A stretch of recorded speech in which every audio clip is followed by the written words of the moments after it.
আজ আবারও গরম হয়ে উঠল আলুর বাজার দর। কোথায় কেমন আলুর বাজার দর যাচ্ছে বিস্তারিত জানতে ভিডিওটি শেষ পর্যন্ত দেখতে থাকুন এবং আপনি যদি চ্যানেলে নতুন হয়ে থাকেন অবশ্যই চ্যানেলটিকে সাবস্ক্রাইব করে রাখুন। তো চলুন জেনে নেওয়া যাক। আজ পশ্চিমবঙ্গের পশ্চিম বর্ধমানের আসানসোলে জ্যোতি আলুর দাম রয়েছে 2460 টাকা থেকে 2530 টাকা কুইন্টাল।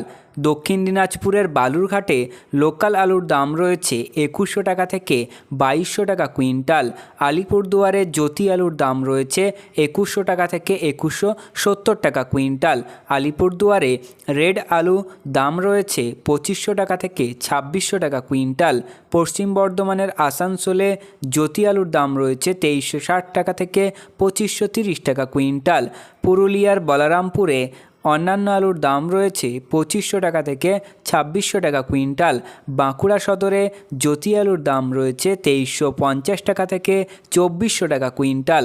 কলকাতার বড় বাজার পোস্তা বাজারে জ্যোতি আলুর দাম রয়েছে 2560 টাকা থেকে 2600 টাকা কুইন্টাল। কলকাতার বড় বাজারে অন্যান্য আলুর দাম রয়েছে 2350 টাকা থেকে 2400 টাকা কুইন্টাল। উত্তর 24 পরগনার বারাসাতে অন্যান্য আলুর দাম রয়েছে 2580 টাকা থেকে 2600 টাকা কুইন্টাল। বেতুয়াদাহারি প্রিন্সিপাল মার্কেট ইয়ার্ডে অন্যান্য আলুর দাম রয়েছে 2500 টাকা কুইন্টাল। কালনার সাব মার্কেট ইয়ার্ডে অন্যান্য আলুর দাম রয়েছে 2500 টাকা থেকে 2600 টাকা কুইন্টাল। ফালাকাটাতে অন্যান্য আলুর দাম রয়েছে 2500 টাকা কুইন্টাল। শেওড়াফুলিতে অন্যান্য আলুর দাম রয়েছে 2400 টাকা থেকে 2500 টাকা কুইন্টাল। শিলিগুড়ি রেগুলেটেড মার্কেট কমোডিটিতে 2350 টাকা কুইন্টাল।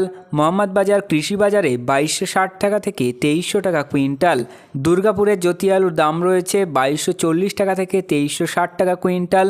আসানসোলের জ্যোতি আলুর দাম রয়েছে 2240 থেকে 2300 টাকা কুইন্টাল। আজ আপনাদের এলাকায় আলুর বাজার দর কী রয়েছে তা কমেন্টের মাধ্যমে জানান। ভিডিওতে উল্লেখিত আলুর দাম আলুর গুণগত মান ও স্থানীয় বাজার হিসাবে পার্থক্য হতে পারে, তাই কৃষক বন্ধুরা আপনারা যে কোনো পদক্ষেপ নেওয়ার আগে স্থানীয় বাজার যাচাই করে তবেই কোনো পদক্ষেপ নেবেন এবং আপনার স্থানীয় এলাকা আলুর বাজার দর কী রয়েছে তা ভিডিওতে কমেন্ট করে জানাতে পারেন। তো প্রিয় চাষি বন্ধুরা, এই ছিল আজকের আলুর গুরুত্বপূর্ণ খবর। পরবর্তী খবরটি পেতে অবশ্যই চ্যানেলটি সাবস্ক্রাইব করে রাখুন, পাশে থাকা ঘন্টিটি বাজিয়ে রাখুন এবং ভিডিওটি আপনার বন্ধুদের কাছে শেয়ার করে দিন।